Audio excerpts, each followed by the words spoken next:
ఏలూరు జిల్లా నూజువీడిలో ఆంధ్రప్రదేశ్ ఐక్య ఉపాధ్యాయ ఫెడరేషన్ ఆధ్వర్యంలో నిరాహార దీక్ష చేపట్టారు.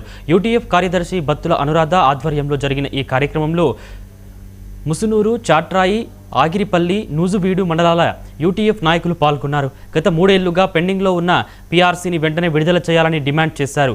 పీఆర్సీ, ఐఆర్ విషయంలో జాప్యం చేస్తే సహించేది లేదని బత్తుల అనురాధ అన్నారు. పాత ప్రభుత్వానికి కొత్త ప్రభుత్వానికి తేడా లేదని, సమస్యలు పరిష్కరించకపోతే ప్రభుత్వం భారీ మూల్యం చెల్లించుకోక తప్పదని ముసునూరు మండల ప్రధాన కార్యదర్శి గుడిమెల రాంబాబు హెచ్చరించారు.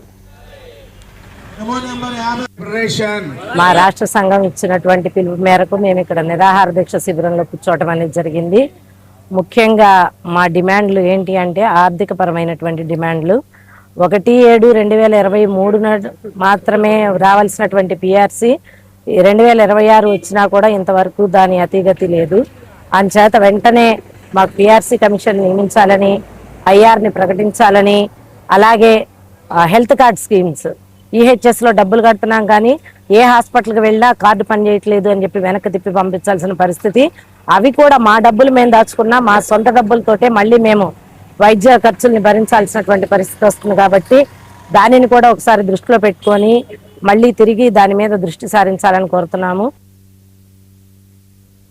రాష్ట్ర వ్యాప్తంగా ఆంధ్రప్రదేశ్ ఐక్యోపాధ్యాయ ఫెడరేషన్ ఏపీ యూటీఎఫ్ అనే టీచర్ యూనియన్ రాష్ట్ర నాయకత్వం ఇచ్చినటువంటి పిలుపు మేరకు రాష్ట్రంలోని అన్ని నియోజకవర్గ కేంద్రాల్లో నిరాహార దీక్షను ఏర్పాటు చేయడం జరిగింది. ముఖ్యంగా ఈ నిరాహార దీక్షలో మా యొక్క డిమాండ్లు ఏమిటంటే పిఆర్సీ కమిషన్ని వెంటనే నియమించాలి, 29% ఐఆర్ని ప్రకటించాలని చెబుతూ 4 విడతలుగా ఉన్నటువంటి డిఏ బకాల్ని విడుదల చేయాలి. ముఖ్యంగా చెప్పాలంటే ఈహెచ్ఎస్ విధానాన్ని అమలుపరచడంలో ప్రభుత్వం పూర్తిగా విఫలమైందని చెప్తున్నాం. ఎందుకంటే ఉపాధ్యాయులు కానీ ఉద్యోగులు కానీ ఎవరైనా హాస్పిటలైజ్ అయితే 4-5 లక్షలు ఖర్చు చేసుకుంటే కనీసం 1 లక్ష రూపాయలు కూడా రాలేని పరిస్థితి ఉంది.